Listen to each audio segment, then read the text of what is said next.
This entire military is one cohesive, dedicated force. And the threats to our nations, they don't sleep. They're watching our every move. Iran, Russia, China, North Korea, ISIS, Al-Qaeda. They may be watching this right now. Our military should not be mistaken for a cable news gabfest show. We don't care what you look like. We don't care who you voted for, who you worship, what you worship, who you love. It doesn't matter if your dad left you millions when he died or if you knew who your father was. We have been honed into a machine of lethal moving parts that you would be wise to avoid if you know what's good for you. We will not be intimidated. We will not back down. We don't want war. But if you want war with the United States of America, there's one thing I can promise you, so help me God. Someone else will raise your sons and daughters.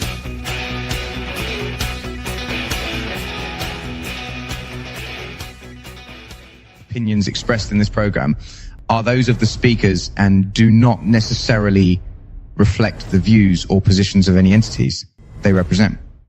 Find us on the web at MB Radio.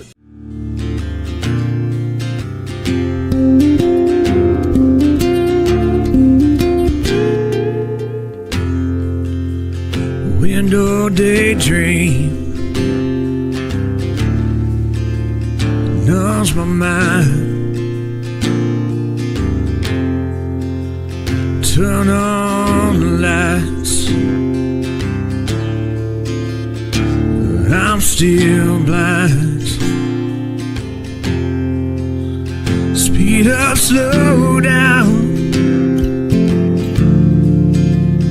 Wheels keep on spinning.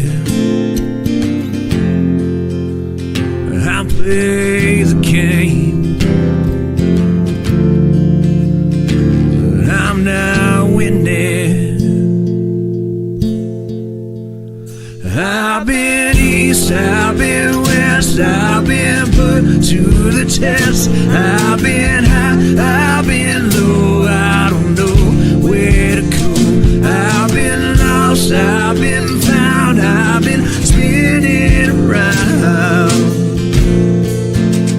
Here's what's left of me now.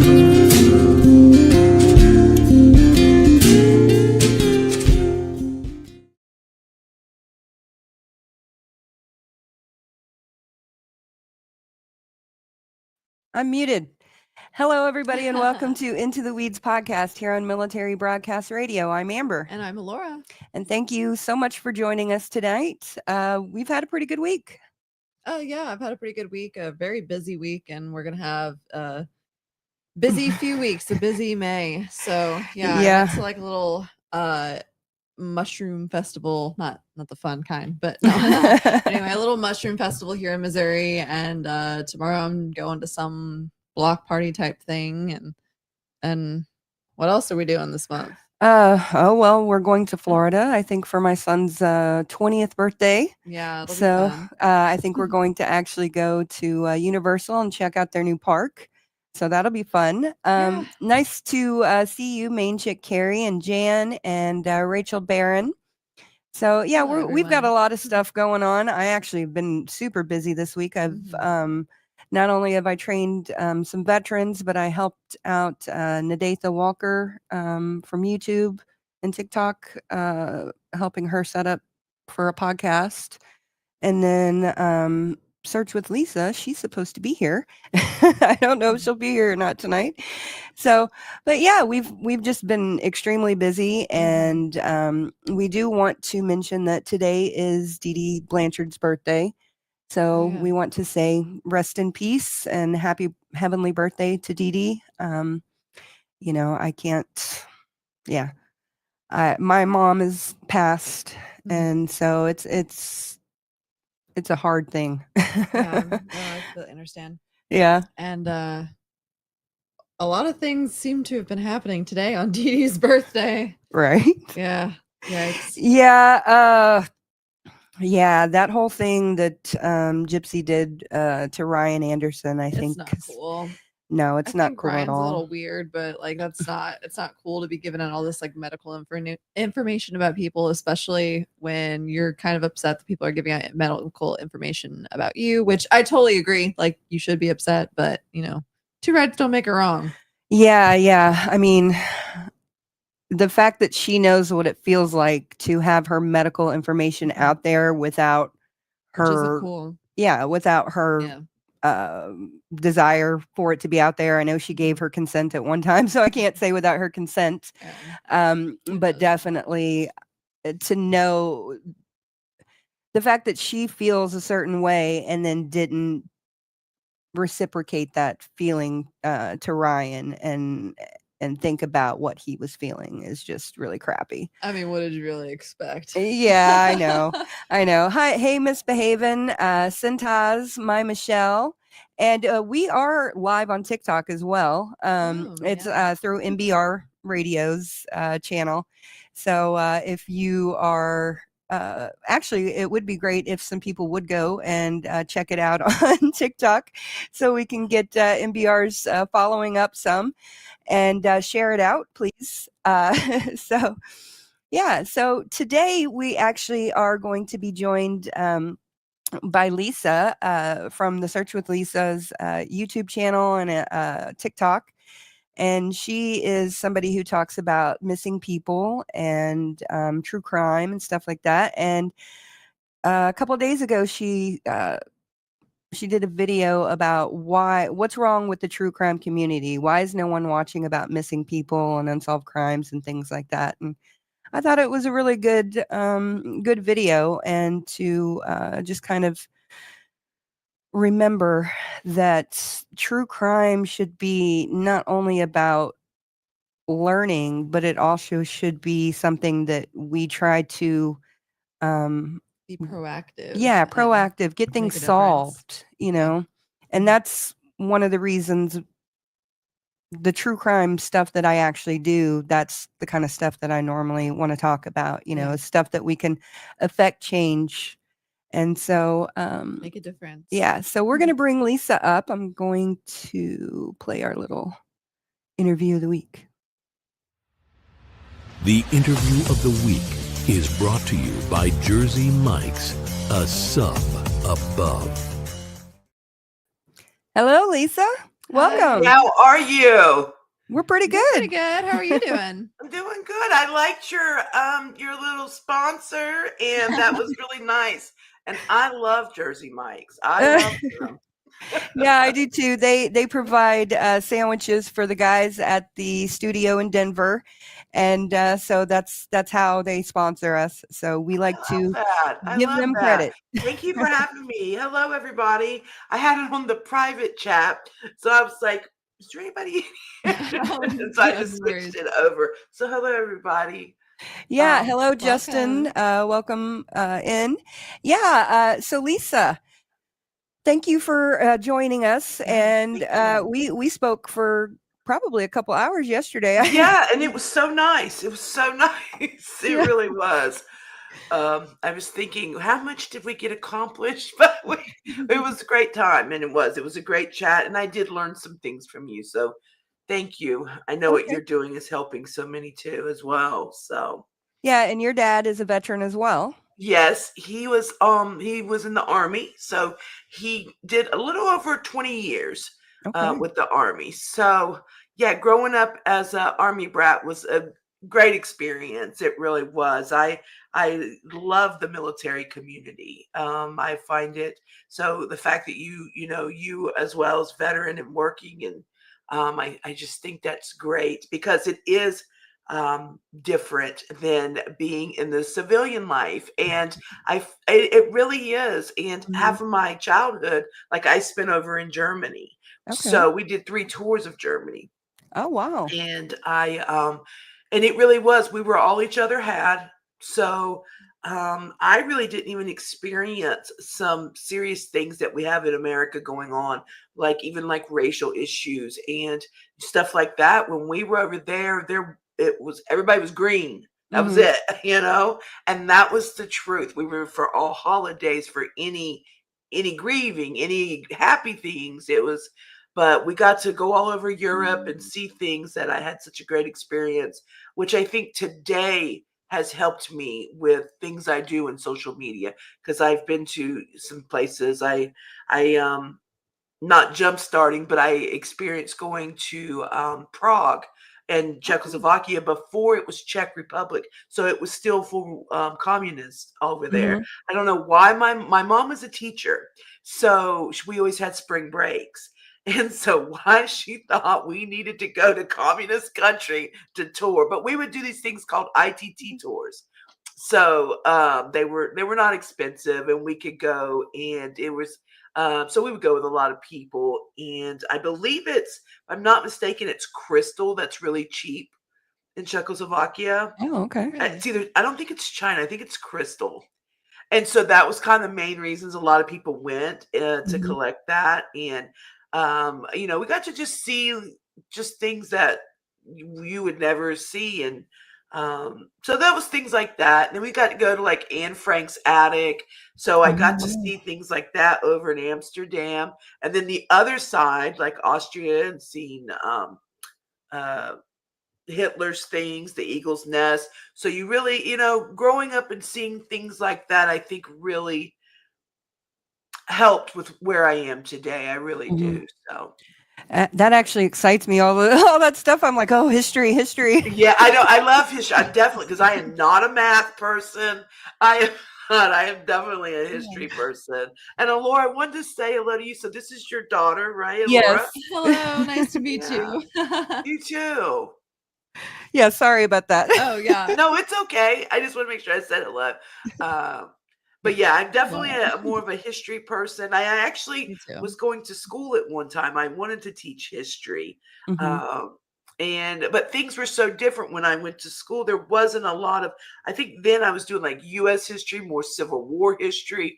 And so now what is taught in school is a little bit different than what I would have concentrated in, which I still think I could have done. But yeah, it is different compared to what we studied versus now, which, I mean, it's good. We're evolving, but I remember it really, that's what helped me kind of like trigger me into enjoying history growing up and seeing so much. And it's really good when you are raising awareness, I think, to have those experiences. And yeah. Yeah, no. What was one of the main differences you saw in the communist country versus America? So, what sticks out in my head is I feel like everything was brown. Does that make sense? Like very not colorful. There were guards with guns. I'd never really experienced anything like that. A dictatorship. So also when we were there, like the water was not good. We could not drink. Literally, they said don't drink the water because it wasn't healthy. Also when I remember when we were going in our rooms, we were told to not speak about certain things like military subjects. They could be bugged. I'm like, why are we on this trip? Like, if we're getting these warnings, but I can remember us going in and them coming on the bus and they had a gun strapped on their back to just kind of, I mean, they respected us and they were, cordial with us, but it was not a welcome, come on into our country, It was basically because they were making money from us. And we had to be very, when we would go places, I remember having tour guides or tour people with us. Like we couldn't just go off, like now if you go on a trip with a tour people, they say, okay, go off on excursions and do that and meet us back. We had you had to be together in groups and you had to have a little more protection with you. So I remember those things, but the food, and it's not about the culture of food. I remember it just not being like you were a little leery, like, I don't know, the cleanliness, definitely. It just was not, it was a sad looking country. It was sad. And like I said, I just remember brown. It wasn't lit up at night. It wasn't inviting at all. So it wasn't somewhere you wanted to be long, and but yeah, it wasn't. And so I hope today, I haven't been back, now that it's Czech Republic, that all the changes. But when you see things on TV in some of these countries, when they show like, Iran and just different things that just don't look very inviting, Yeah. that's exactly what you're getting over there. And I'm not saying anything about Iran. I'm just saying like that's something that comes to mind when I see some countries. That's what I see. Because we have some countries that are just poor countries, but they're very happy to see people come in and they welcome you. And it may not be the best looking country, but they're very happy to have you there.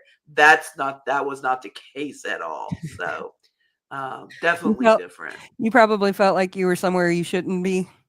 Yeah, I was kind of like, why are we doing this the whole time? And I had a broken arm at the time too, and so I was like, just when are we leaving? And then my mom took me, and I was a little younger, so this was the last thing I wanted to do. And I remember one of the tours where we went to go see Macbeth.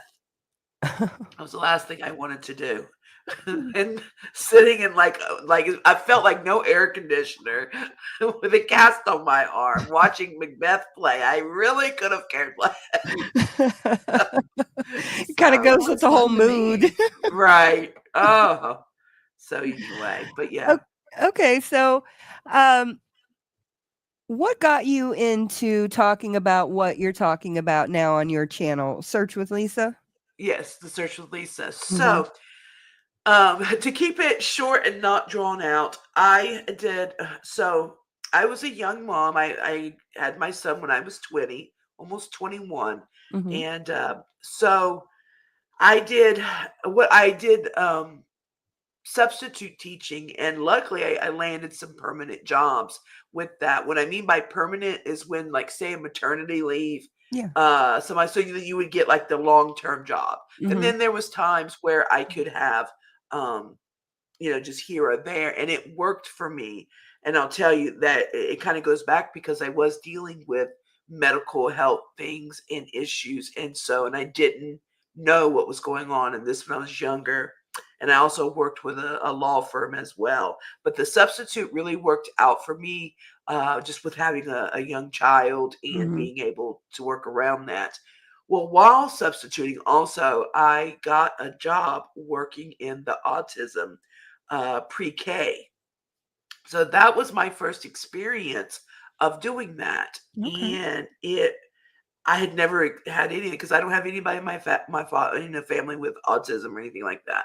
So I'd never been around that. And it just kind of like, as you go through life, there's something that sparks you. And I really had a connection with that. So I'll leave that there. So that's the connection that started me with that. And but growing up, I always had some things going on with mental health.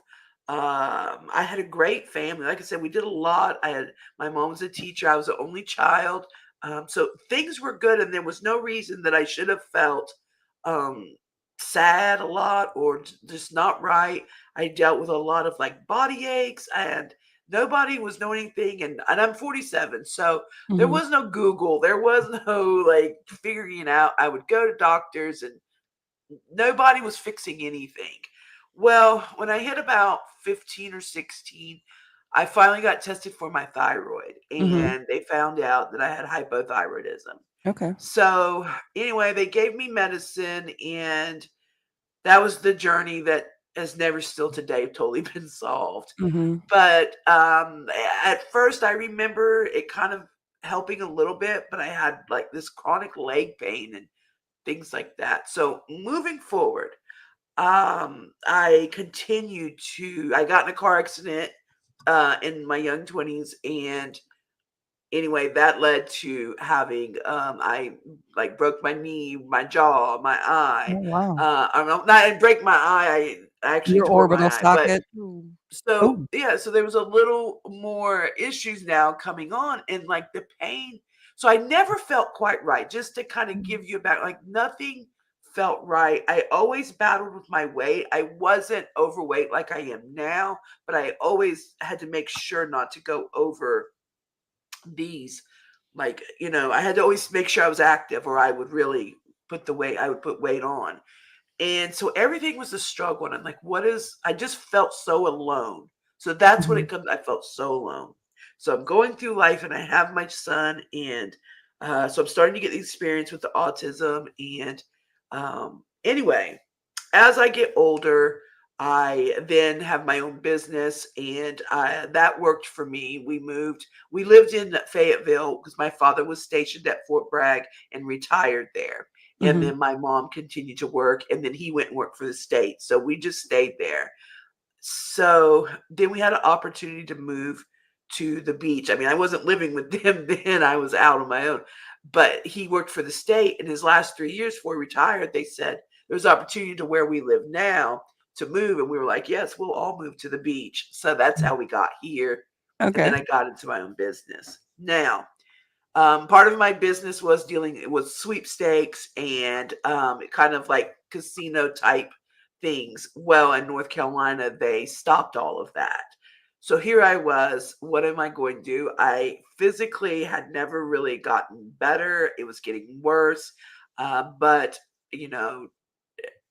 I just, what was I going to do? And for a while, I had thought about writing a book because I had kind of tracked my life a little bit of what's going on, and through these years started to figure out. So here we go, guys. I kind of just had to give a background. So I said, well, I think that I can't be the only one that has gone through this and not known what is going on with them and autoimmune. Because as I got, of course, we get computers and we start figuring out, and I start seeing more doctors, and I'm getting older.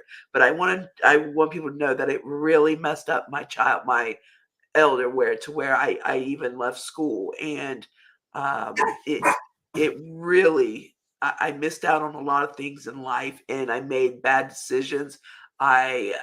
Because I had a lot of anxiety.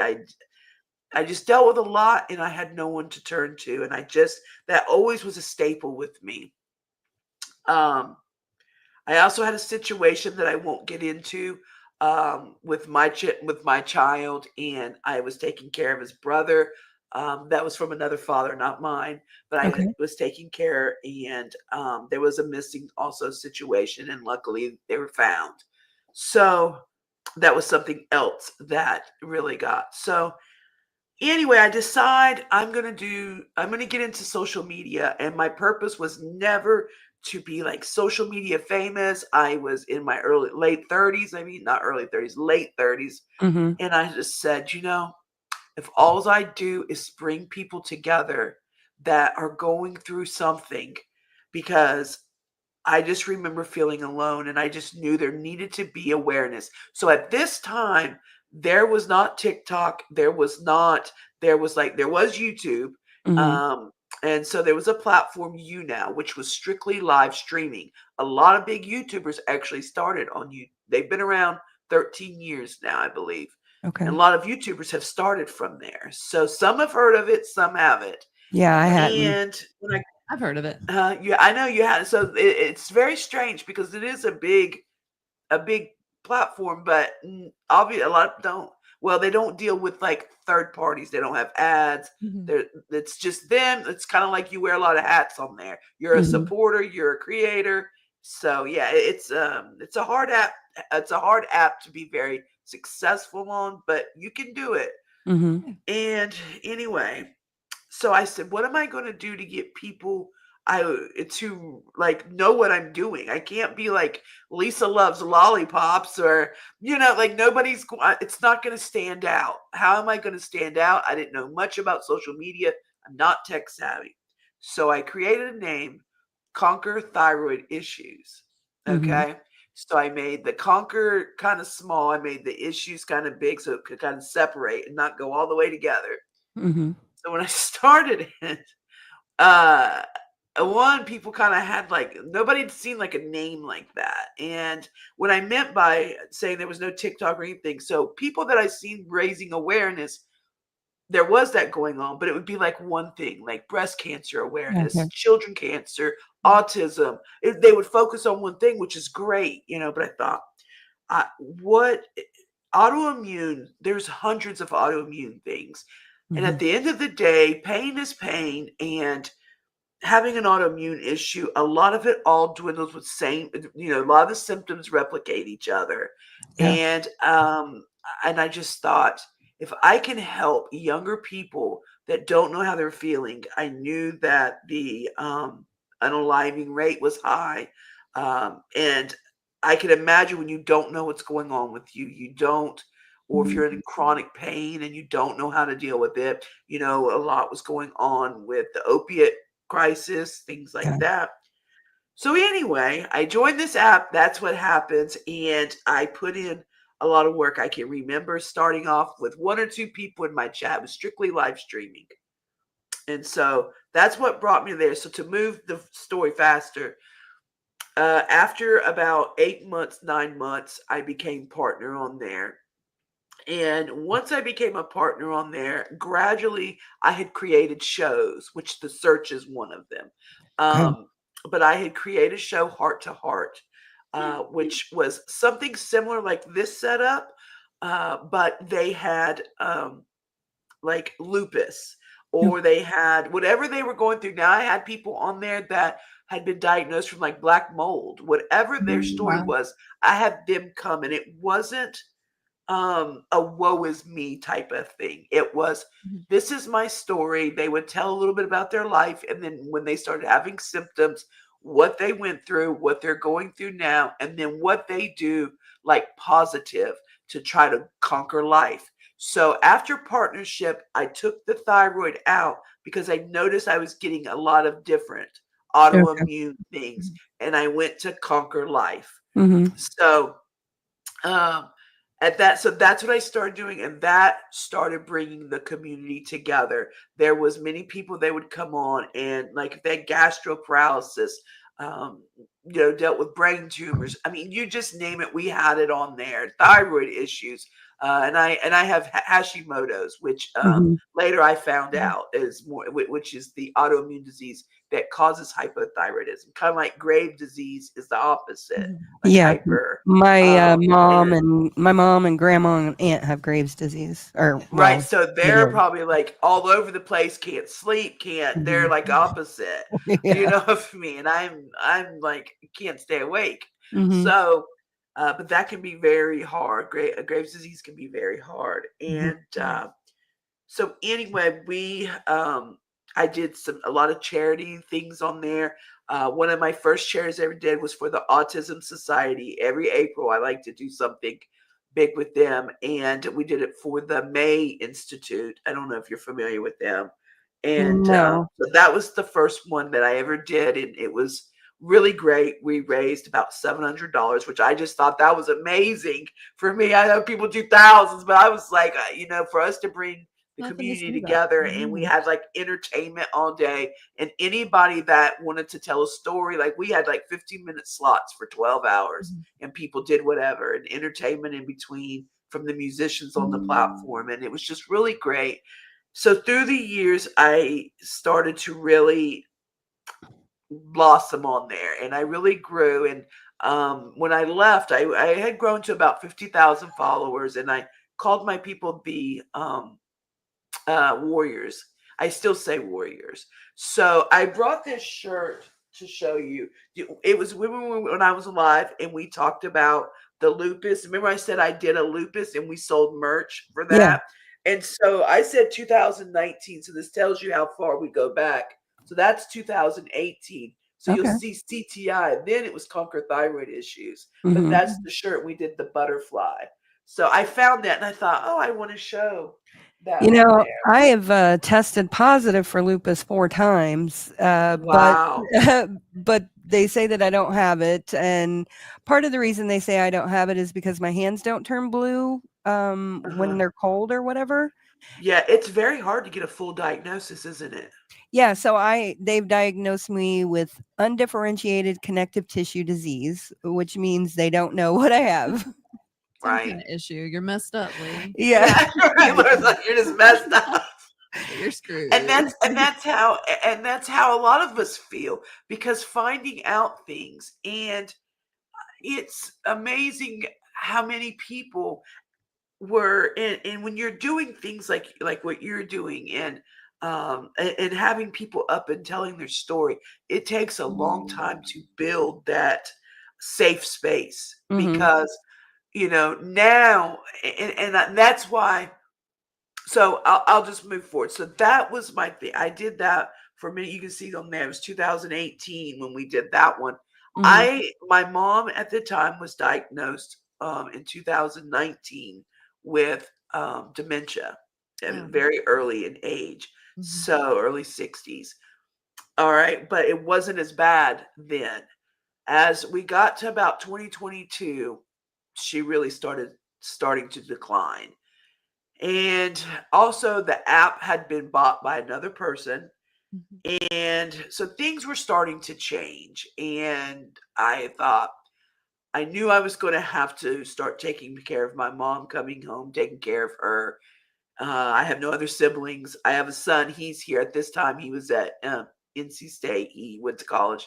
And so I knew I had to figure something out, and I could not be full time, because on there I was full time, and it takes a lot of that to be successful in social media. Oh yeah, totally. Luckily, I had built a great support group on there, and a great just family. I am so grateful for them, and so I could kind of just go on when I could, but I had to take a step back.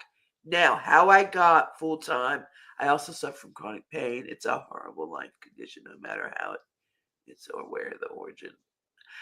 Yes, definitely, Forrest friend. And that's exactly what I started doing, people were finding each other. So example, like Forrest friend just said that. So I would say, everybody make sure you fan Forrest friend, and because people then could find, and I say many all the time, MINI, like support group, something that they relate to. Like you have lupus. So somebody here may have lupus, or don't know what they have, but they stay in chronic pain, and doctors don't do the right testing.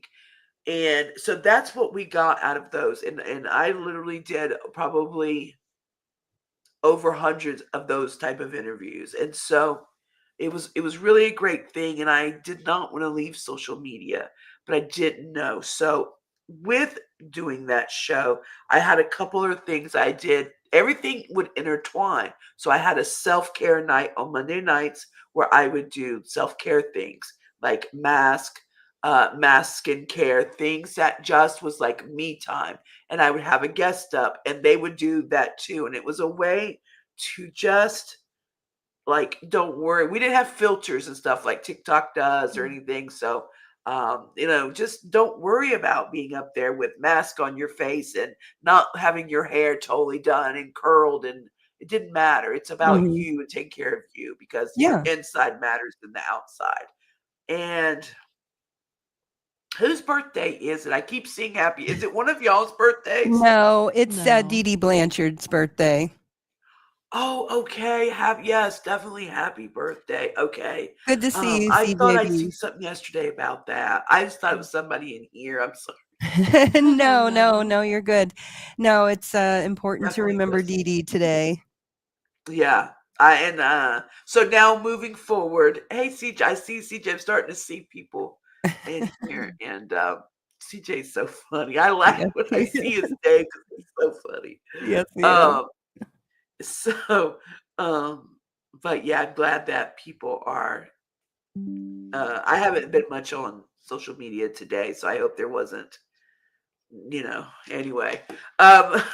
So okay, so I had things like that. I also, you couldn't constantly just do serious stuff. You had to break away and have fun. So I'd have game night on Friday nights. So I had a good schedule. Thursday night, I did a show called The Search, which is what I brought here. But it was called The Search. The first thing I ever really covered was when Vallow started, the Gloria Vallow, all that, and the kids then still hadn't even been found.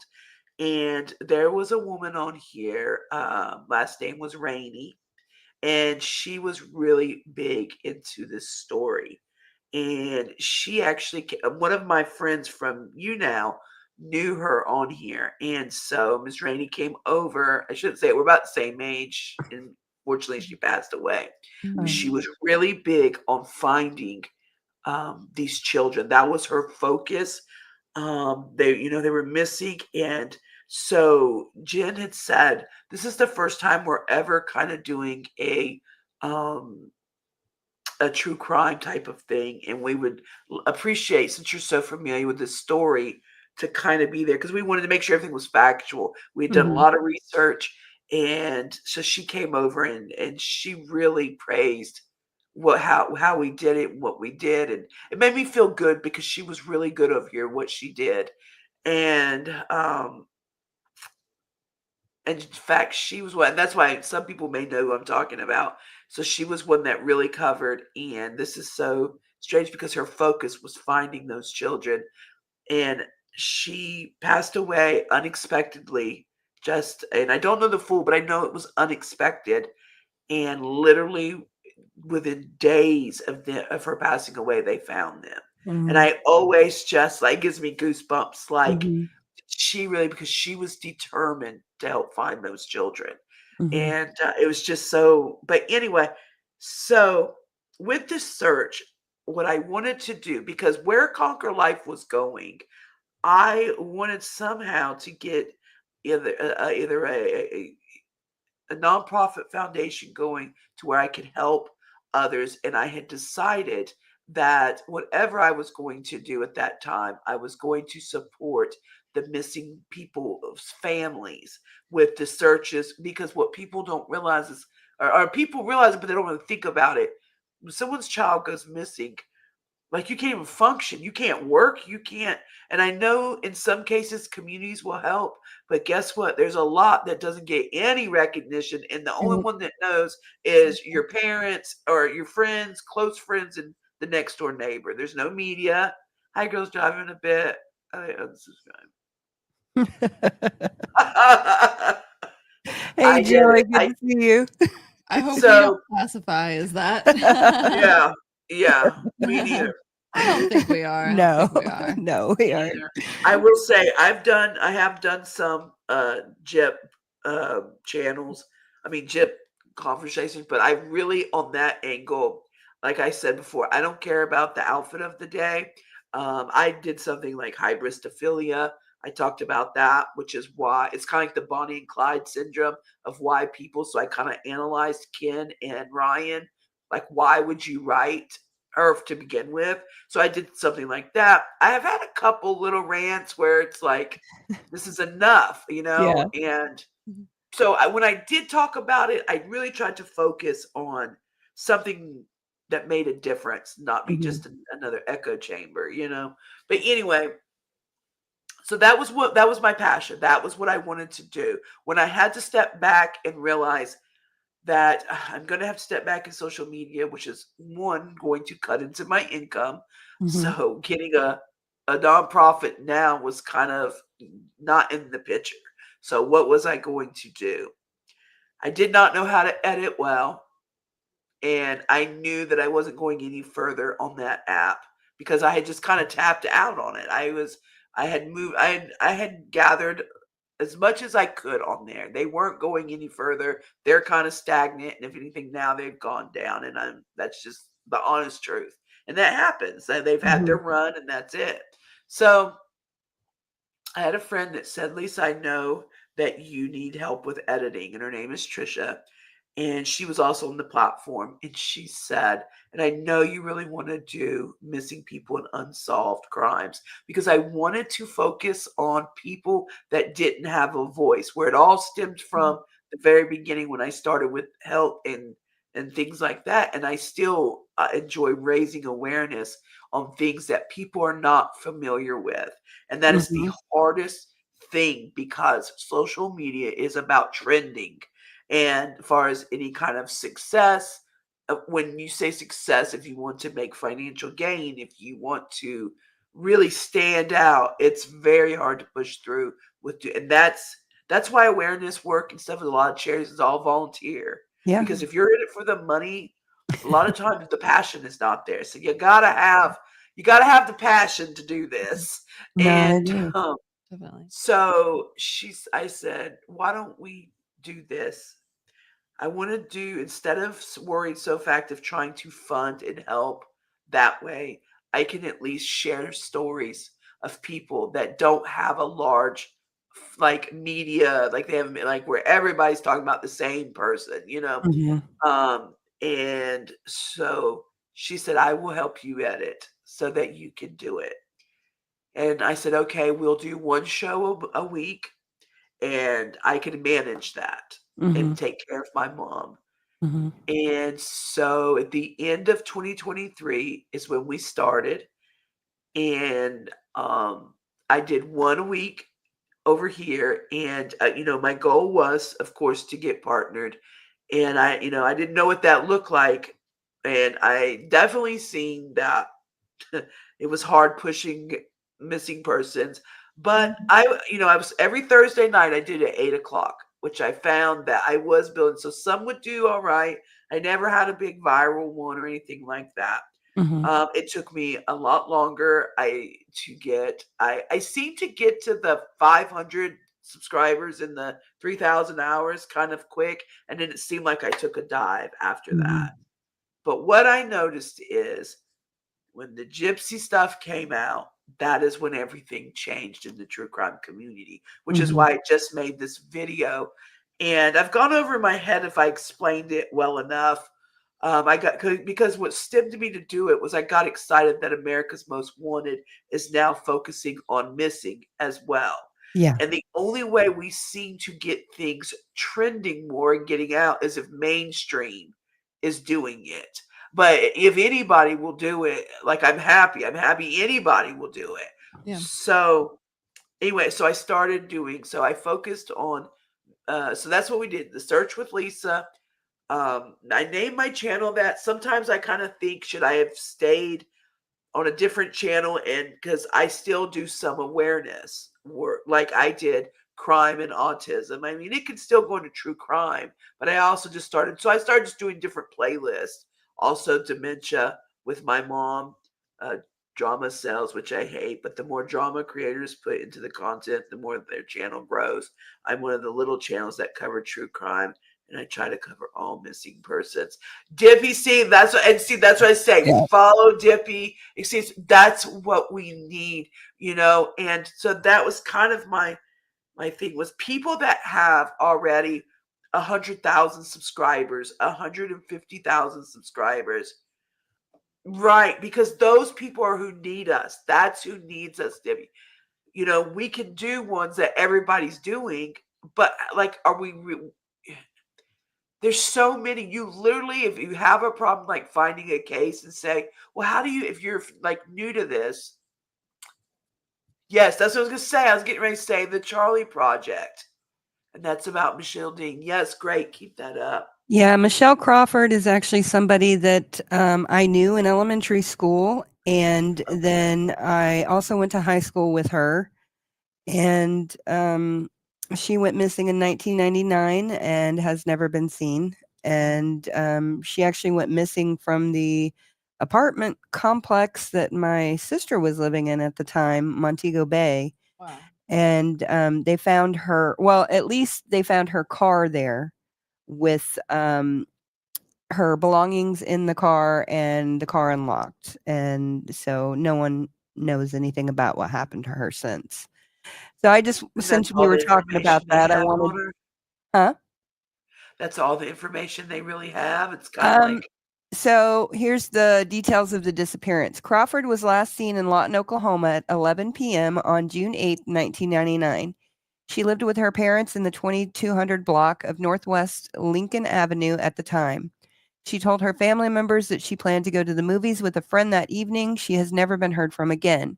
Crawford's parents found her gray four-door 1986 Honda Accord parked crookedly in the 1100 block of East Gore Boulevard between the Best Western Hotel and the Montego Bay Apartments on June 13th. Her purse and other belongings were in the back seat of the car, and all the doors were locked except the front driver's side door. There was no signs of her at the scene. Crawford had only 2 close friends, according to her parents, and neither of them had plans to go with her to the movies that night of her disappearance. Since she went missing, her bank account has not been touched.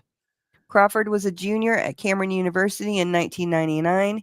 She majored in English and made good grades and had earned a full scholarship for the next semester of school. She was also employed part-time at Gibson's department store in Lawton. Her family described her as generous, responsible, hardworking person, and it is uncharacteristic for her to leave without warning. There's a theory that Crawford's remains are buried on privately owned land in the Mountain View, Oklahoma area. Foul play is suspected in her case, which remains unsolved. And yeah, that's a bad area over in that Mountain View area. It says that it was last updated in July of 2018. Yeah, and I have actually done a FOIA on Michelle's case, and all they have is updates because I guess they had a flood at the Lawton Police Department. Oh wow, that's really all the cold cases. Yeah, so I don't know what was destroyed. I don't know, but when I asked for information, all they could supply me was basically a sheet that had updates over the years. Wow, that's really unfortunate. Yeah, and I have tried to reach out to her dad. I have tried for years now, tried to reach out to him to see, if I could talk to him. But unfortunately, he has never responded. So when I did ask the woman from the Oklahoma Cold Case Foundation that we're going to be talking to, I wanted her to see if she had any information on Michelle. So that was just one thing that, it's very important to me. Michelle is very important to me. Yeah. Also, we definitely have. So, have you done anything like? You said you tried to get the FOIAs. I mean, she's definitely somebody can definitely cover, and that's exactly what I was getting ready to say. If people that are not familiar and they're like, "That's something I could do," you can do it faceless. You can go right on Charlie's project, just scroll, hit one. I will say some barely have any information. So you could do like 5 in one. So I've seen some people do that where they pick like 5 cases because some barely have any information, but it doesn't matter. And you can just like put this out there and you can be faceless, put that out there, just read their information, give them at least a couple minutes where people can see, then move to the next case. And where are the boys? So this is the one true crime case that I have been the most passionate about. Orrin and Orson West, or also known as Classic and Sincere, because that was their birth names, but their adoptive parents changed their name. That was their names, Classic and Sincere? Yeah. Oh, beautiful. Mm-hmm. 2 beautiful little boys. Yeah, and their parents are in prison for their death, but they have never been found. So I just always like to bring people's attention to them because, we have no idea where these boys are. Theories are that they're in the dump, but we don't know. And why won't these parents just, what? Why, you're in prison. What do you have to lose to say? I mean, unless they're going still on "we didn't do it" theme, some will just go to their grave denying whether they're serving life or whatever. Let's see. I don't know how. Let's see how long they've been or how long they've. So they were. Was it like wrongful death or let's see, murder, or they got charged with? So we've got really heartbreaking. So they were babies, adoptive parents, sentenced for 2020 murder of still missing 4-year-old boy and abuse of his younger brother. A California couple will likely spend decades in prison for murdering one of their young adoptive sons and seriously abusing another, though the second boy is also presumed dead, and law enforcement insists the defendants are responsible for his death as well.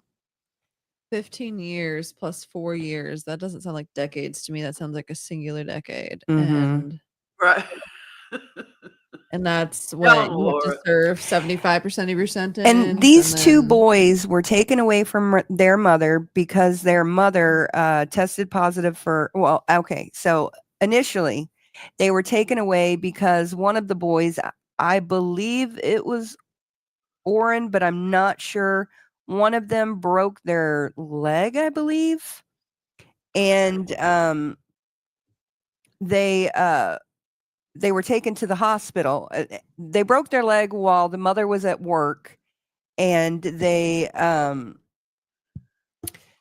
mother took him into the hospital to get it checked out. It was broken, and then they took the kids away from her, put them in foster care, and then she ended up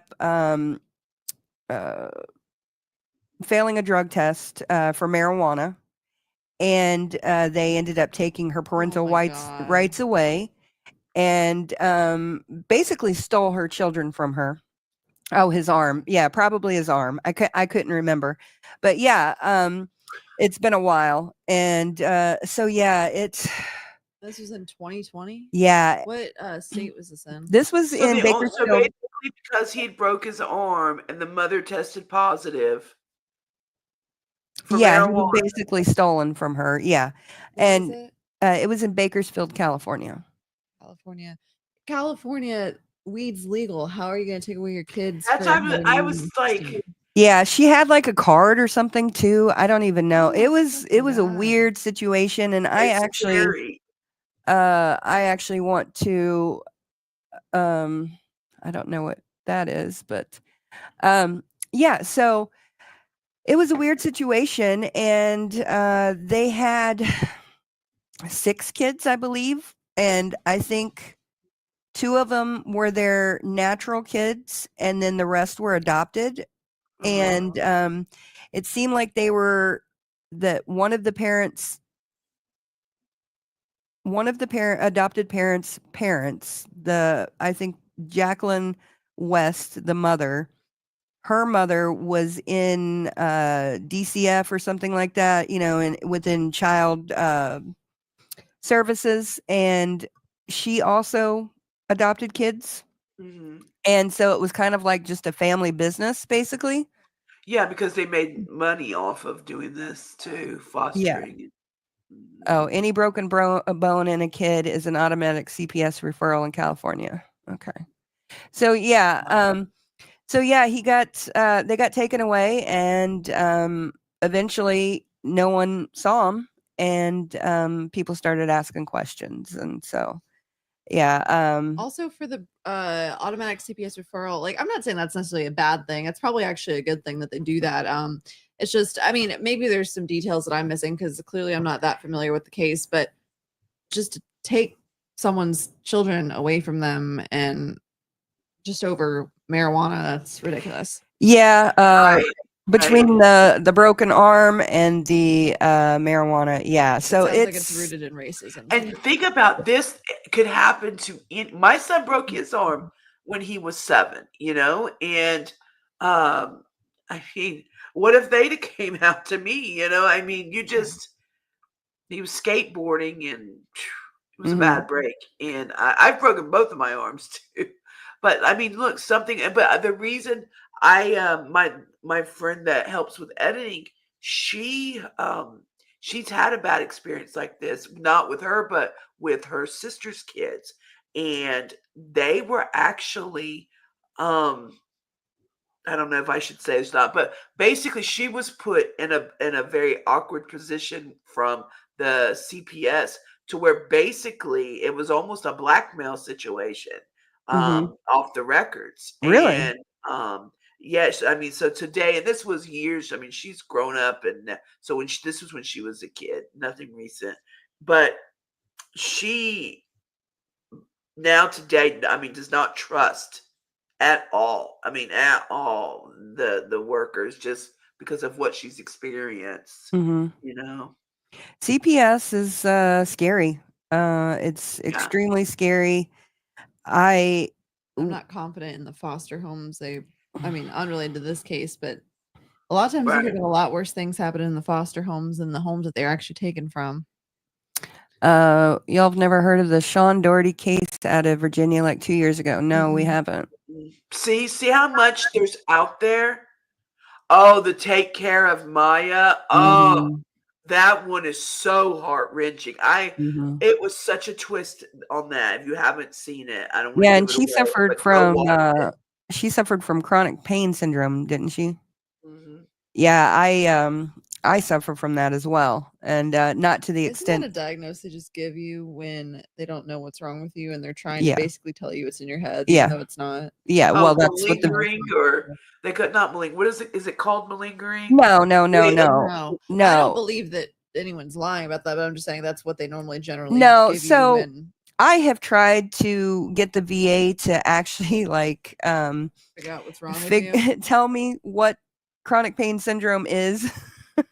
And I actually tried to get somebody from the Mayo Clinic to come on to talk about chronic pain syndrome, but they said that there wasn't enough information or enough knowledgeable information, and they also said that there wasn't enough interest. That's how they just enough interest. We have an opiate pandemic now, fentanyl pandemic, and there's not enough interest. I mean, are you kidding me? And when I was going back about the chronic pain, autoimmune diseases, I mean, when my thyroid was so out of whack, which it still is today, that caused a lot of muscle aches, which can go along with fibromyalgia, can be, so many misdiagnoses. And so that's why I feel for anybody. And it's so frustrating. Like, I have now lymphedema, and I feel like, so now I have a left leg or it's really more down in my ankle and foot area. But I deal now with those issues that I feel, had they done something correctly earlier, I would not be dealing with this now. And now it's, that's a whole nother topic though. But well, I mean, when you have, it's very frustrating. Yeah, when you have issues that no one can figure out, and you've gone to specialists and you've gone to all the right places, and the VA has a really great system of pushing your diagnosis off on another doctor. They're like, oh, well, this isn't my specialty. Oh, yeah. And a primary care definitely will do that. It's like, oh, everybody. Yeah. I mean, which that's kind of their job. I know the primary is more to do referrals, but especially I have found it with autoimmune, anything, it's always this specialist, that specialist, this. And it's like, and then the people with, then you deal with insurance. A lot of specialists won't take certain insurances. I mean, and the money, and it's like, you have to find a support group that understands and gets you, and so that, you can help people on those days, because there are days that you just think, why, if I have to live like this the rest of my life, people start to contemplate that, and we don't want them to do that. And it's hard. Yeah. Sorry, I I'm was looking up somebody. Geologist Daniel So he was a geologist? Yeah, Daniel Robinson. Say something about No, I was just looking something up. Gotcha. Yeah, Daniel Robinson was a geologist. He had one hand. I was actually going to ask. I was like, I was noticing it. I didn't know if his hand was in his pocket, or so that's. Oh, he had one hand. Yeah. Yes, and Daniel, he was out doing geology work, and when he went missing. Is that his car that's turned over? Yes, wow. And if you actually watch America's Most Wanted, the newest episode, they talk about that car and how there was an initial impact with something, and then it was driven another 11 miles. Oh, wow. And then it was put into that ravine, and then somebody tried to start the car while it was on its side like that. Wow. So, and, it could be anything from a mental break to cartel to, something funky in the desert happening with the U.S. government, anything is a possibility. And that happens. And so the next thing I was going to even bring up was one other thing is I wanted to touch on trafficking. I got interested or really compelled to help with that when I got involved in church. And the one thing that there was a group, and I was already doing like true crime things, and we have a big trafficking around our area down in one of the tourist areas. I'll just say it because I live actually in North Carolina, South Carolina, around Myrtle Beach area. So if you go to Myrtle Beach, guys, please be careful. In those areas, there is and now it's almost everywhere. Unfortunately, somewhere in the cities. But anyway, the object was, of course, not to get involved from the church in on the legal side of it. But once the people, if they were found, the women to, or or children, whatever, to not treat them as a criminal, because sometimes they're locked up and they're looked at as sex workers, whatever. And but the object was, once that was to provide them with warmth, housing until we can get them back. Do you, Divya? Oh, okay. I'm in the beach area. Is to get them back safe to somebody or get them on the right track. That's where the church stepped in. So that got me really in. I had no idea back then how big the trafficking was. I had always was watching Kendall Ray, because she dealt with Thorn and stuff. So she was kind of into that as well. And it just really, that something just pulled at me with that. And so that was my basic focus on here, was that was what it was going to be. And then when the gypsy thing came out, then I just, like I said, I did some covering with her, but no, that's not, I felt like I was losing myself with this. And I just had to say, there's not a stuck between Raleigh and Fayetteville. I know exactly where you're at, because I lived in Fayetteville. Fort Bragg was Fayetteville. Yeah.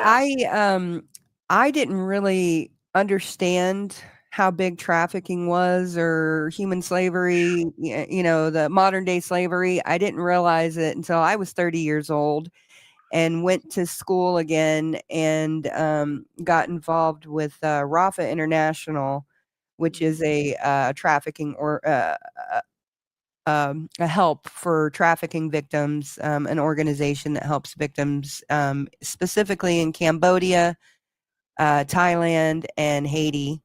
And then they're also out of Missouri. So most trafficking happens with family members or people that you know. It's mostly not these big rings that are they're not a myth, but they're, I feel like, kind of over exaggerated in the media. But a lot of it, I mean, it's kind of crazy to think about how you can just drive down the street and who knows what's going on in any of the homes. Okay. That's a lot more common. Exactly. Yeah. I went up to Cleveland and I went down to the and I went to Cleveland due to see someone, but we also wanted to start working on, because there was a lot of trafficking and a lot of missing children in the Cleveland area. And so while I was there, I went down to where Gina Berry and Gina DeJesus, everybody was there at the Cleveland house. We know it's been taken down. Amanda Berry. That actual road has a mural of Gina up there. And I just went down that street and thought there was somebody stuck in a house right here for 10 years. People were stuck, girls. Yeah. I mean, and while I was there visiting just through that week, right in the area we were in, 4 children went missing. 4 kids went missing just while I was there. And I was like, why do they keep leaving? Like, what's going on? Let's see. So I'm going to go. Yes, and I'm definitely going to follow you, Dippy, for sure. And thank you for joining in. Thank you, Dippy. What is it? I just said thank you. She said they said they are going to be sending over subs. Oh, that's great. Appreciate you joining in today. So actually, we have a missing girl here in Missouri that I just found out about recently, because I found out about a bill that is being sponsored here in Missouri. It's Senate Bill 41. And let me actually read it for you. Let me pull it up. I should have had it up here, but is our state government actually doing something productive for once? Yeah, they've actually created a task force and everything. Cool. That's like, there's not many things I can give them the benefit of the doubt on. So anytime I hear that we're doing something good.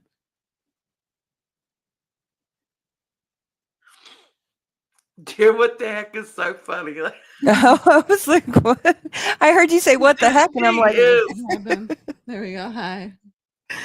Welcome in, dear. What the heck? Yes. Nice to meet you. Let me tell you, or actually see you again. Ain't getting away with nothing with dear, what the heck? I will tell you. Right. I love it. I love it. Okay. Let's see. Yeah. You know what? Actually. So what it is, it's Senate Bill 41 in Missouri, and it tries to the missing and indigenous women bill that they've been trying to do. They're doing one for African American women and girls. Really? Missing here in Missouri, and they've created a task force. That actually really surprises me, but that is huge because that is huge because that's something I mentioned in the last video I just did. Because that is definitely the indigenous women. That's a really big thing, and the Black women as well. Really any POC is not out there like they need to be, and so that's great to hear. Any cases involving minorities are oftentimes overlooked and looked at as nothing really. So it's reassuring to hear that. We're gonna watch this video and see what it says. Great. You tried to be perfect. You really. Yeah, we're not giving them free ads on our channel. I don't even want to know who it is. I don't even know. Morale, behavior health. Okay. Oh, yeah, I definitely want to. Urged to contact Columbia police. A Columbia family is pleading for your help nearly 4 months after their teenage daughter disappeared. 15-year-old Desiree Smith has been missing since December. She's 5'7", about 160 pounds, and has black hair and brown eyes. Our ABC 17's Mitchell Kaminsky joins us live after speaking with Desiree's grandmother. Mitchell, this case highlights a larger statewide and national issue where Black Americans are being reported missing at disproportionately higher rates. Megan, according to national FBI data, Black Americans make up about 14% of the U.S. population, but 37% of all reported missing people's cases. Younger women in particular are at much higher risk of being reported as missing. And because of this, state lawmakers created a new task force to help address this problem. Desiree Smith was last seen in Columbia on December 7th. Her family is now begging for help to track down the teenager after nearly 4 months without contact. Her grandmother, Crystal Watson, says growing up in Columbia's Rice Road neighborhood, an area with a history of violence, may have had an impact on her. She's a happy girl, she is really intelligent, she got all the good qualities. It's just, I feel like her living in this area also influenced her different ways. Smith's family says they're not just worried, they're frustrated by what they see as a lack of urgency and media attention. I feel like, maybe if she was white, it would have been out there. She is on the child missing list, if you look it up in Columbia, she is on there, but it's just not enough attention to it. Out of 658 adults currently listed as missing by the State Highway Patrol, 199 are Black, making up just over 30% of all cases, even though African Americans make up just 11% of the Show Me State's population. That's wild. Among the 250 missing women, 79 are Black, about 31%.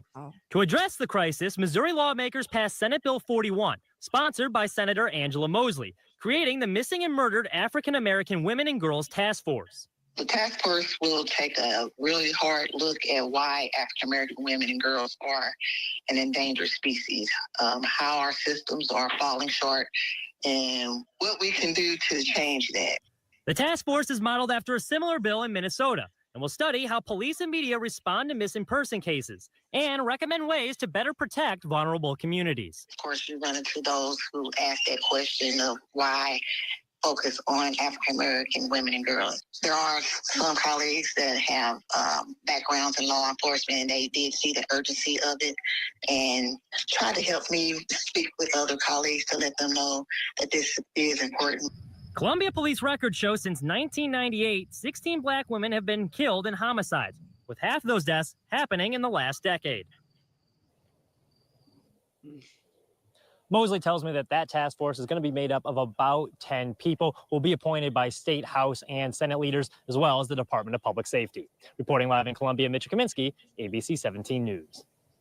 Mitchell, thank you. If you have any information about Desiree Smith's whereabouts, you are urged to contact Columbia Police after their teenage daughter disappeared. Well, I'd like to say rare Missouri W, especially on the front for women. I'd like to hope that this is something that doesn't have any kind of ulterior motive, and that's something that they actually take seriously. Because it is something that deserves to be taken seriously. And I know a lot of times they do things for show, and I'm just really hoping that's not what it is, especially since Missouri government is actively working on taking away rights for women that we voted for. So I'm just really, really hoping that this leads to people coming home and being safe and found and justice being brought to victims of a lot of really terrible crimes. Yeah, and I actually reached out. Yeah, I reached out to Senator Mosley, and so hopefully she will come on and talk to us. I'd like to really. Yeah, I'd like to get Senator or Representative Kimberly Collins on as well. They're both from St. Louis, and they both are doing great things in our government, and so I would really love for them to succeed in everything that they're doing because they genuinely care about our state. I've never heard of where she was at in Columbia. I hadn't either. Rice Road. But there's been a lot of issues in Columbia recently. There's been like several shootings. I want to say there's been like at least 5 within the last couple months. Like, and it's been crazy. It's been crazy over there. So yeah. So basically, you know, there's so many missing people, and so many. And there are so many YouTube channels and TikTok channel pages or channels. Pages, I guess. You know, and there's plenty of people to highlight. Yeah, and there is, and I want to say this about the gypsy. There are gypsy, channels. That's all that they do, and I feel what's happened is that has crossed over true crime. So what's happened is they did gypty and started using, hashtags. Algorithm is everything. And because they don't know if you have, the computer system does not know if you have a good video or not. They just know what the algorithm is. I mean, they just know the action the video is getting, what the hashtags are, we are oversaturated with the gypty, okay? We really are. And so when I made my video, it was mainly towards the true crime. If you were a gypty channel, really did not wasn't really for you because you're passionate just about gypsy and that's it. Yeah. But if you were somebody that came here for true crime, there's nothing wrong. I've covered some things with her. But unfortunately, the newer generation now, that the turnover of I don't hashtag gypsy. Right, exactly. The turnover, the pre-gypsy, we had a lot more, I felt, variety and passion in true crime. And unfortunately, what I'm seeing everywhere, and I did show my video everywhere, gypsy this, gypsy that, and I just always think, you know what? If we had this much focus on unsolved missing cases, trafficking, whatever, could you imagine what we could accomplish? And I'm not saying that there's people that are very big about this, but I'm gonna be honest. We are now a year and a half of her being out. She's almost off parole. Okay. And I honestly feel there is a lot, it's for clicks and views. And whatever their story is. And there's some that are very passionate and have been on this from day one. There's some that put a lot of work into one thing, and I get that, and so that's their thing, and there's nothing wrong with that at all. But it's almost like I was speaking, if you're just using the true crime community to get and using Gypsy to get, you're hurting us. You're hurting the true crime community by just being here doing that. And because one thing I've noticed and looked around when I was researching was larger ones that have 100,000, 500,000. They don't cover Gypsy. They don't, because they have built a community of their own. So whatever really they push out, they can push it out because they have that. And that's great because they've worked hard to get that. And so I encourage them, hey, just put out a missing person every once in a while. You have traction. I don't want to take away whatever their passion is, but if they're in true crime, and I'm sure that they do. But I heard from Derek Levasseur, who is on the America's Most Wanted, before he even started this, people were asking him, because he did Breaking Homicide with A&E. Yeah. And I think I said this to you yesterday, that it always stuck with me when I heard him say this, that somebody asked him, was he going to do, I think, a third season of Breaking Homicide? And that is when he said that the marketing teams and people from A&E, basically, and probably other channels, but that missing and unsolved are the least likely to watch, because just for whatever people like to see the endings, people, whatever it is, there's not a lot of drama to it. It's sometimes just sad. There's just different reasons into it. So I think that was why they kind of didn't renew, and he was going different avenues. So when he was asked to be involved with America's Most Wanted, and now they're doing Missing as well, not just Catch a Fugitive, he was very excited about that. And he said, I have been complaining and saying, and basically they're doing what we're not doing. We're not, we stopped doing on social media. And so I'm hoping with America's Most Wanted doing more Missing, but once again, don't just grab the ones that they're doing on Missing. Like, let them do that. Push it out if you want, but then grab one of your own. And if you ever need help finding something, like you just showed with Charlie's project, go through, just grab one. Yeah, I mean, there's tons to grab from. It's really not hard at all, to find something like that, or focus on your state or whatever, maybe some around you. Yeah, I mean, I don't really. I love that you have all these ready here.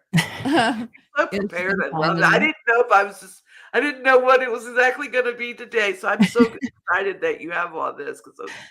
Yeah, and this is Summer Wells. She's been missing for quite a long time. I think about 2021 or something like that. Yeah. Also, I don't know. I don't really want to shame any creators or anything for the way that they choose to cover things, because some things I just don't agree with. And true crime, generally speaking, I feel like a lot of it can just be kind of icky and self-serving. And I don't know. Sometimes I have a problem covering certain things, but then other times I feel like it's necessary. And sometimes I've even gotten caught up in the drama aspects of certain things. And I think we all have. It's yeah, it can be a natural human reaction. I guess we just have to kind of try and correct ourselves if we see ourselves doing certain things. But there are some cases that I find interesting or that I follow, but I'm realizing I need to step back and not really try to cover anything unless I feel like I have if I have something to add to it, because I mean, there's so many other people that are saying so many things, and unless I have something specific or new, or not that it has to be breaking news or anything that is groundbreaking, I just You know, that's what I've been thinking lately. I agree with you, Laura. I just kind of vibe out. If you can't No, but I tell. agree with you, Laura. This is the thing. Even with Summer Wells, which is a great example, you have some that are so passionate and are doing it, and then honestly, you just have people that do things that trend, and it's a money grab. Yeah, and it's such like, okay, well, technically, you getting it out, if you can get it out, then that's a positive because people are seeing it. But at the same, I don't know. You're right. It's such a fine line of, we can't go through every single person. It's like, do you really care? Or are you doing this just for money? I mean, so it can be. And look at all Oh, these people. there's Aisha Degree. I did Aisha. I've done 2 on her right now, my thing, because she's from here in Shelby, North Carolina. So she's like Shelby's Lena. because it happened on Valentine's Day. Yeah, Aisha's story is so heartbreaking because she went missing. She left her house in the middle of the night to meet somebody or something. And here recently, there's been some updates. Many people have covered that, so just look up. I did one of the. Now I don't know if there's one last one. Was when they were starting to put together who was, I can't think of their names right now, but they were starting to kind of figure out, and I believe one is already deceased, kind of like who now was involved. So that was kind of the last update that I've looked. She was one of my first I did on You Now too, and then I did it again here twice. Lena? Or no, not Lena, the Asia Degree. Okay. Yeah, Lena went missing from a park in her apartment complex. Her mother went to go do something, and she was actually a refugee from Afghanistan. And so she went missing. Oh, and it makes me so sad because I know right now, of all times, that's not going to be taken as seriously as it needs to be. Yeah. Right. Wow. So this is the FBI. Any of these faces? Yeah, this is the FBI missing persons list. Wow. Look at that. I mean, you look and see there is no discrimination on age, looks. I mean, there's no look. We have one here, Ella Mae Begay. Look at her age. Compare. We have children. It's all ranges. Nobody is off limits. Yeah. And there can be varying reasons why. Oh, I did the Kyron Horman. Oh yeah. He went missing from his elementary school, correct? Yes, his mother took him to because it was a different type of day because he had a science project. And so when he was done with that, she took him into the science project, and then the science fair, yeah. Or the science fair. When I say science, but yeah, the science fair. Yeah, and very, very sus. Amy Lynn Bradley, I believe I've talked about too. Yeah. I recognize face. Is that the one that was on the cruise ship? Yeah.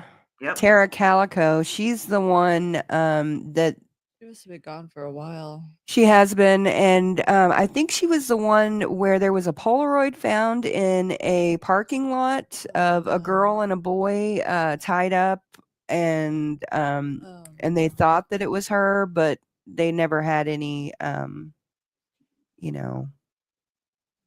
proof or anything like that. Wow. So yeah, there's tons. What about this Maria Lopez? I am always curious when I see older ones, how did this happen? Oh, there's a gun. What? Okay. Oh, let's see what it says. It'll work for me. Okay. So she's born in 59. Mm-hmm. I think it really has any information. She was kidnapped from her residence in Pueblo Nuevo, Mexico. So it happened in Mexico. Okay. Yeah. The field office is out of LA, though. That's so sad. Mm-hmm. I know my son's down in Cancun right now with his girlfriend, and I'm like, do not leave each other's side, please. Like, Mhm. I'm like, Yeah. why are you going out of the country, son? I like to be independent and go and do things on my own, but it's like so scary.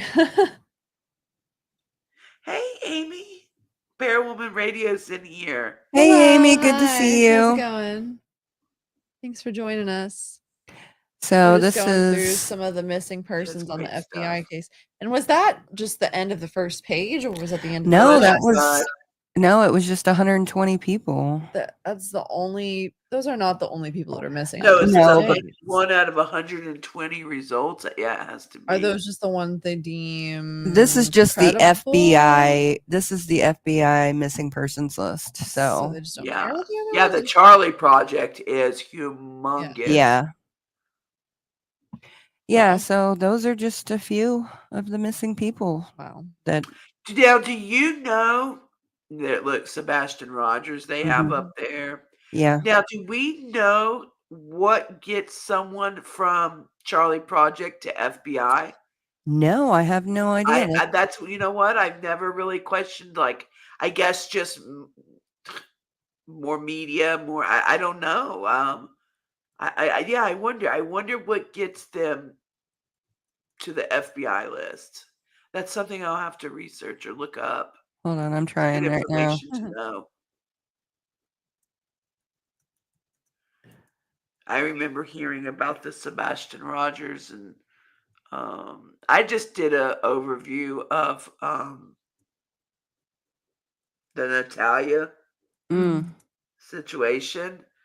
I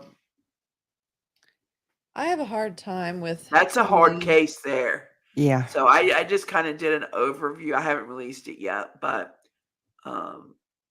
it intrigued me through, again, with adoptions and foster and all that. That is why, I mean, I know that one's been kind of trending, but I have not read a whole lot into it. So I kind of went in it with my own thoughts, to be honest with you. And yeah.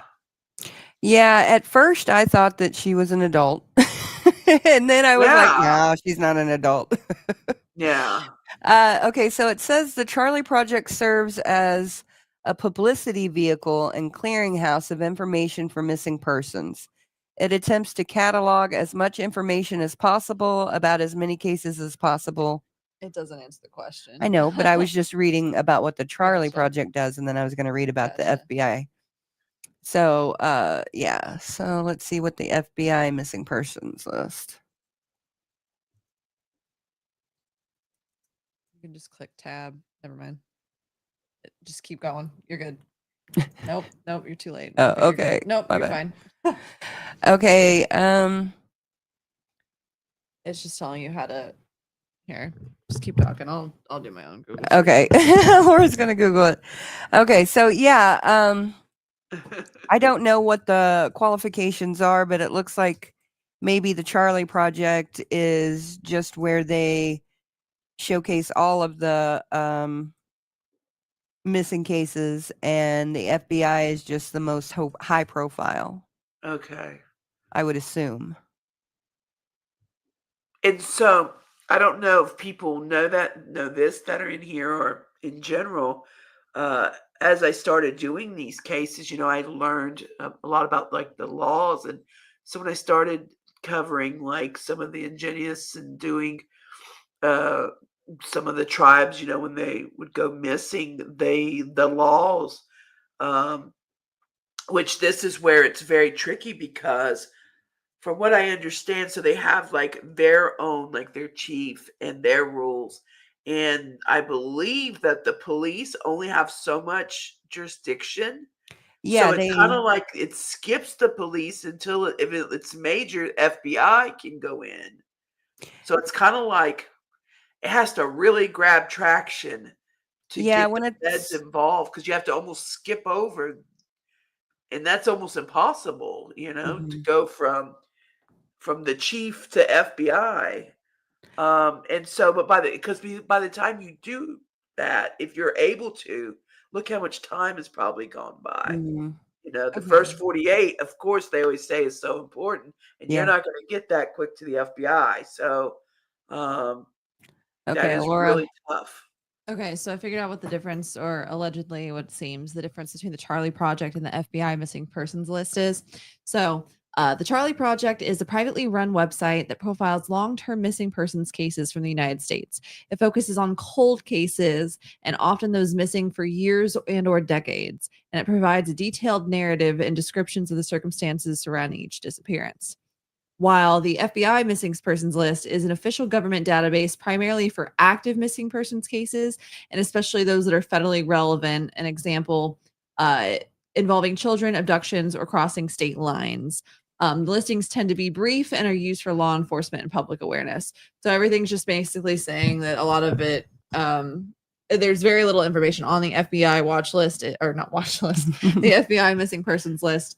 It's just for general information. It's stuff that people are actively investigating and paying attention to, and they have a case. And I'm assuming a lot of it might be stuff that could be federally federal in some way. It has to be. Yeah, so that's what it seems the difference is. And again, these are just people that are confirmed missing, not the probably thousands, if not hundreds of thousands, who knows, people that are just gone into the wind, not reported or not cared about or not investigated. And it's crazy. It's crazy stuff. I agree.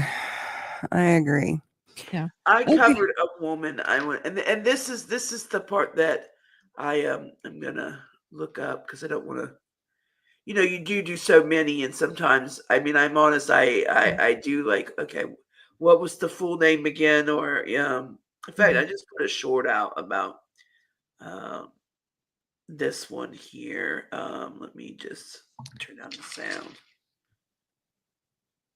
The thing with all these missing persons cases, especially when you're covering like specific details and you're actually going into what happened, it's like you never want to be accusatory towards like a family member or anything like that and ruin their lives. But at the same time, I really struggle to, for lack of better words, put up with the bullshit. Yeah, so, right. You on one hand, you can't ignore stuff, but you also don't want to be accusatory, because there's so many people that's lives have been ruined by completely false defamation of their character over something that they're struggling with so hard. And that's a really hard part for me about missing persons cases. And it's like, you also like the people, building up the families or donating to them or doing certain things, because some people seem like they definitely have some ulterior motives. Yeah, we've had, which is why I have seen that as well. Even around here, I've seen that happen. We definitely and I totally agree with you on that. We definitely need to be careful, probably in the future, of who we invite to specifically talk on our channel, or what we say to them, at least, or because I feel like every missing child needs to have a platform, regardless of who or what their parents could potentially be. Because even if they're not returned to their parents, just to know that they're safe and alive and well, and I feel like that's important. Yeah, and Lisa, we've covered officially one missing persons case, like active missing persons case. That was the Aubrey Wu case. Okay. And then we were also asked to cover another one, the Olivia Hansen case. Both of these girls have now been returned. Olivia Hansen got returned? Yes, they found her. They found really? her. Wow. Yes, they did find her. See, that is great. Oh, and you know what?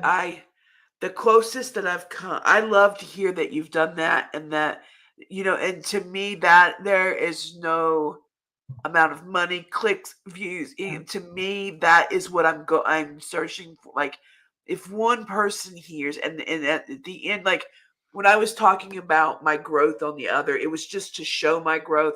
I don't care about numbers. If I can reach 5 people, then I do. And of course, if you do build, you get out to more. That's only common. But if you don't and you're passionate about it, please continue to do it. Doors in other areas will open. And the satisfaction and the the fulfillment in your heart, like when you get something found, the part that you played a part in that, to me is like, thank God that I did that. Maybe what you did, somebody's seen. I mean, it only takes one person to see. And I've had on the have you guys have heard of the Sonny Shremick case? Okay, so a few have covered her, and I actually had somebody from her family comment on the way that I represented her, and we believe that she actually, well, we know without knowing that more than likely it was involving trafficking is how she went missing. And so, but her family had wrote me on, and so my comments of they really expressed how I talked about her, and to me that was so hard. So I've had like 3 of those, and I'm going to tell you, it hits you different when you do something totally out of the blue, and then somebody that is related to that case, like a mother or a child or whatever, and they reach out to you and they just thank you. That feeling is just a whole new, because then it really invests you, because it's like now it even makes it more real. And it's just, to me, it's just very fulfilling to know that you're just doing something to help somebody. And I love that. But I was going to tell you, this is what like gets me when we don't get the missing persons pushed out. There was Angela Anderson, was a mother from New Jersey, and she had gone missing, purchasing one-way ticket to reunite with her daughter, Angela. Angela, she struggled with mental illness, and was allowed by a caseworker to board a train. Now, the daughter, just to sum it up really quick, the daughter had said, because the mom had kind of had a little breakdown, and she wasn't diagnosed with schizophrenic, but it kind of looked like it was heading there. She had been out a little bit, had a social worker. Long story short, she was back at her apartment, but she did have workers. All right. She wanted to come see her daughter. And the daughter was like, no, do not have her get on that train by herself. She is not mentally well to do that. Well, the social worker had said, well, your mom has got on the train. Well, I started feeling like that was suspect. Like you said, like sometimes you just got to call it, I have to say, this is my feeling, but I feel like something had happened and they had to, because they went out of their way to contact them and were like, well, she was cleared to come see you. And I don't know, but anyway, I happened to catch that story like within days of it happening. So I put it out right away. It was not trending, nobody, but something I came across and I seen it. And I thought, let's get this out, because it's really quick, within like 3 or 4 days, like let's get it out there. And maybe somebody knows something and can find her, however you find her, but can find her. And that video, I think, got 120 views. And I thought, you know what? Why? I'm glad 120. That's 120 more that didn't know. But I just thought, this one, especially because it just happened, why couldn't this one have jumped out and went viral? Or like somebody, because it wasn't covered in the media. It wasn't, and it just, I get so upset, like, and I wasn't monetized. It had nothing to do with money or anything. It was just like, we're so close to her. Let's get her out here. We can catch these missing right off that aren't on the media. Because a lot of times you don't hear about it till it's in the media. So yeah, that was a case that really got me. As Alaura was saying earlier, you have to be careful with active cases, because when you're dealing with the parents and all of that, you don't want to go too hard on them, but at the same time, you want to learn the truth. And with the Aubrey Wu case, we actually had the parents on, we interviewed them and everything. And but it's a developing case, and I'm interested to see what happens. It became a real cluster when Reddit got a hold of that case. If you go to Reddit, there's a lot of stuff on there that's lot just of the stuff seems to have a point. Mhm. I mean, I'm sure, like, obviously there's people that always make memes and directly insult people, which we're not, supporting, but there's a lot of stuff that if I wouldn't have looked on Reddit and I would have just taken people at their word, I wouldn't have found out. So yeah, so this is these are the Skelton brothers. They've been missing for quite a long time. Andrew, Alexander, and Tanner Skeleton have been missing from Morenci, Michigan for nearly 14 years. Their mother is now calling on the state to legally declare the boys dead. Tanya Zuvers, it's about 15 years now. Yeah, in December 2023 to officially name her sons, who were 9, 7, and 5 respectively when last seen dead. Pretrial hearing was held last week. Last seen dead, last seen, and they're the boys they've been missing since 2010, so 15 years. Yeah. So they were at their dad's house for Thanksgiving in 2010. They were spending Thanksgiving break with their dad, and he took off with them, and he's actually, I think, in jail right now, or prison, and he still won't tell anybody what happened to the boys. God. So all three of them. Look at them. So this decision came after much thought and discussion with family and friends. It did not come lightly and was definitely a difficult decision to make. No parent wants to lose a child, but to have the court step in and declare them deceased is just unfathomable. So those were the boys. Look at them. There is not a day that goes by that I don't think of you and your brothers, she posted. Today is supposed to be the day of celebrating you, and I hope and pray that wherever you are with your brothers and celebrating you together today. The boys were in the care of their father, Joe Skelton. Okay, so in 2010 Thanksgiving, and she said that he had stole custody of her sons, but she allowed her estranged husband to have children, the children for the holiday, and they had split in September of 2010. Police learned through interviews that John had traveled 25 miles away to Holiday City, Ohio, around the same time that his sons were last seen alive. Cell phone records suggest the trip was between 4:29 a.m. and 6:46 a.m. on Friday after Thanksgiving. John, who was a long-haul truck driver, had told police he handed off his children to a woman named Joanne Taylor. He said he did not know her, but when Taylor had car trouble on the side of the road, he did not know her, but met Taylor when Taylor had car trouble on the side of the road. He also claimed that they were given to an underground sanctuary to protect them from their mother. Officials didn't believe him and charged him with child abandonment. A month before the brothers disappeared, John filed for custody, accusing the mom of being a registered sex offender. And actually, she pled guilty previously to 4th-degree criminal sexual conduct for having sex with a 14-year-old boy in 1998. And I think he was one of her students or something like that. Oh, gosh. No. Yeah, but she's repeatedly denied abusing her own sons. Yeah, and of course you would.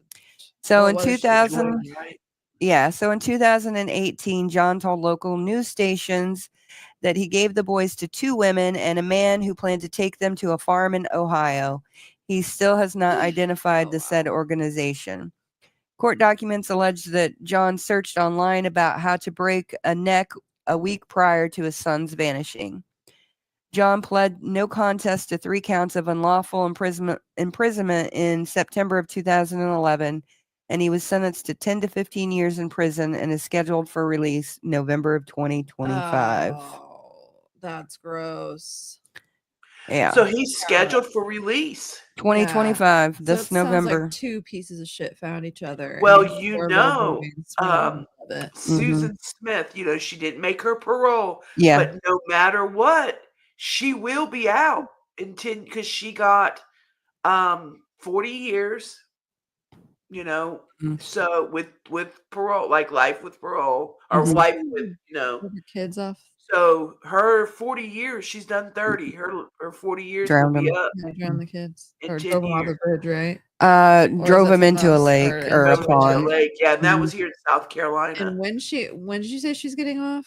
She was actually up for parole a couple months ago, Yeah. and of course she did not get it.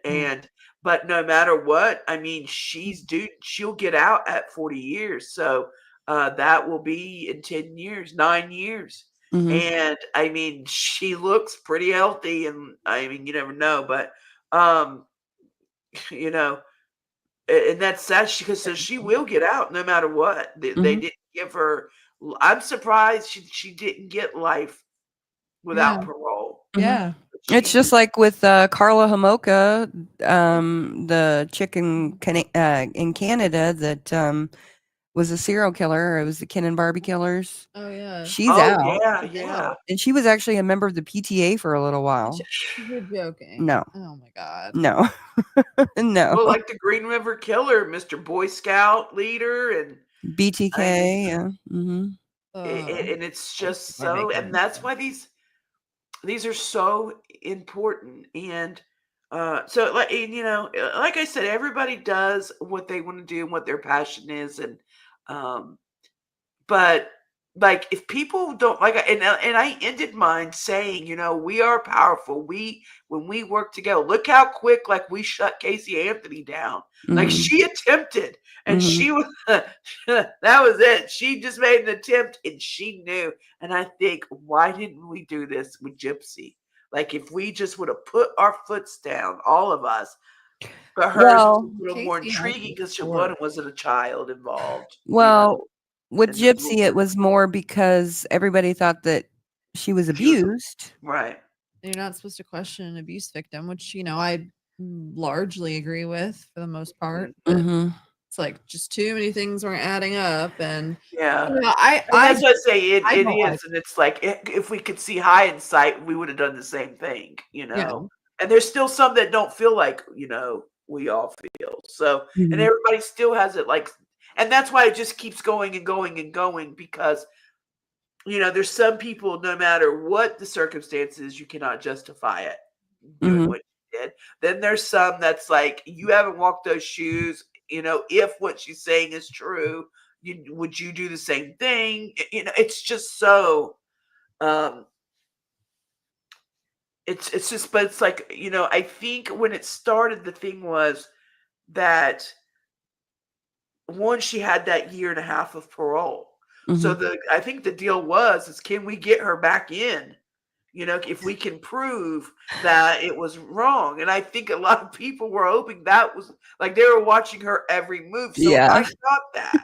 I understand. They were like, nope, she talked different today. That's it. She's going back. I mean, you know, seriously. And there was some things that really like, yeah, she should have gone back in for some things she's done because others would have.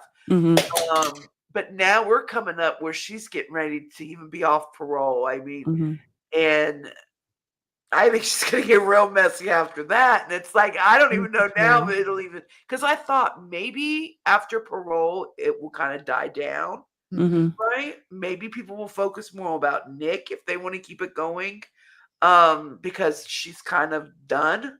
Maybe the show ends, it will die down. And but I don't know. I mean, some have truly made a career off of this, and so that's where. But I just hope for the sake of other people that need the attention, that need that, and that we just start seeing more variety, whatever it is. Even people in the true crime that explore it, like in paranormal, and like, for instance, that, you know, Amy that was just in here, she does a lot of like different things. And I know she's done Gypsy, but I know she's big into the Watts case. Mm-hmm. And I never went on Watts either. Now I know the case, but that wasn't a case that I went. And in fact, I had told Amy that not too long ago. I said, I don't know a lot of really detailed details. I know what happened and I know enough to talk about it, but I don't. There's some real stuff going on in that Watts case, and I don't even know. It's like, whoa. Yeah, the Nicole Kessinger's I don't get interesting the one. whole Nicole Kessinger thing. That's something I'll have to. And Yeah. Well, I still tried to look at the Megan Walsh thing. I haven't been able to find anything too much yet. I've been looking though. I don't know who Megan Walsh is. John Walsh's daughter. Oh. Yeah, the one. I'm like, didn't you tell? I told you about that. My bad. Yeah. So actually, that I just ran Julie. across that whenever it first came out. Somehow it came out on my YouTube feed. It's John Walsh's daughter talking. I just heard her say that. Oh. Well, but she was talking about how the custody of her child was taken from her by her parents. Really? Yeah. Because was she like an addict, or they just supposedly, according to her, she started questioning the narrative of how her brother died. Mm-hmm. And so it's very interesting. And, I give him props for all that he has done. I mean, he has definitely created a movement of finding missing people and solving cases. So I definitely can't take that from him. Right. But we all have, our issues. There's and good and bad and all. Yeah. And I think that I would suspect, he's getting older too, because I know Callahan is now on this. So what I bet would happen if it continues to take off, probably Callahan would take over is what I would suspect, which is his son. Yeah. Everybody doesn't know who Callahan is. Yeah. So, so Lisa, we are winding down now. We've got 9 minutes. And I know we haven't been on. I told you I'm a talker, and you're fine. And I didn't know you would have all this missing stuff, or I would have really shortened my back. I didn't know how much I was supposed to kind of. But it's I didn't. It's like my story is kind of how I got here is not simple, and it's been years in the working, and so sometimes I don't know how to shorten it. I don't. No, that's all right. And that's why I ask people, why they talk about what they talk about, because it's important to them. And I think it's important for us as viewers to know a little bit more about why you do what you do. Mm-hmm. And I definitely think so. And I love you had all this information. And I had no idea how in depth you were in the missing. I've seen some stuff you did, but I had no idea. I've only really done a couple, but at Military Broadcast Radio, we have decided as an organization that we have created a SOP, a standard operating procedure of when somebody comes to us to advocate for a missing child, because we ran into some issues with the last one. And so we want to be a support system, but we don't want to facilitate anything that is not kosher. Right. So we, we have decided that as a radio station, we are going to deal with missing persons cases a little bit differently than we have been. So, Lord, you're very mature for. I don't know how old you are. My son is 20. He'll be 27 in June. But you seem very direct in what you want, and you're focused, and I appreciate that, and I enjoy seeing younger generations being that way, because that is what we need. We need leadership, and we need that. So I can tell Laura's I'm on this, and she's not. I can tell she's not easily influenced. Oh no, right, and that's great, because that's what we need out here. Joy said, "Alaura mature." Oh, I don't know what an interesting. What? Alaura mature, and then Nightbot said, so Nightbot is the app. AI, Yeah. I don't get it. I'm confused. But yeah, thanks, Joy, for all your faith in me, God. I'm just kidding. I don't know if mature is the word that I would use to describe myself either, but especially after certain that Dr. things, Phil one. yeah. What? The Dr. Phil said it real quick before we leave. We did a Dr. Phil Jeopardy show, basically exposing Fancy. Oh my! Where do I go look? Just in your video? Is it in there? Yeah, it's in there. Yeah. Alaura's dressed up as Dr. Phil for the thumbnails. Yeah. I love that. Oh, I love fun stuff like that. And so you did like a Jeopardy theme, Yeah. like Yeah, we've got We're Toddy and trying to- Trixie and Millennial. Yeah. Oh, I missed that. I missed Yeah. that. Okay, so Lisa, as we're going out, Yes. is there anything that you would like to promote or tell anybody about? I just want people to know that I am. So it is the Search with Lisa. You will see Conquer Life on things on TikTok. It is still Conquer Life Lisa on there. You'll see the detective sign and the awareness. I do a mixture. I try to intertwine. Also doing some awareness things. My mother has dementia, and right when I started the series of me, mom, and dementia, our journey, mom went into the hospital for like 3 weeks. I have a lot of stuff documented on that, and I'm trying to get that together. So I didn't get to start the series as quick as I wanted. So that is, and I try to do something like a little lighthearted. I will say this real quick. Like it's called Makeup for a Cause. And tonight I'm kind of just down, like just normal kind of makeup, but I'll do something that's kind of makeup is my therapy. And so what I'll do is I'll do something like today, like this month is May, brain tumor awareness. May is gray. So basically anything dealing with the brain. So for instance, I would do a whole gray look, right? And do something very kind of more extreme with the makeup. But then along with that, I will add like all the symptoms and just all the information with it and put it together as a video. So if you see something that says makeup for a cause, it really is like an awareness video. The makeup is just something to kind of draw you in. So sometimes you'll find me on live doing the makeup look.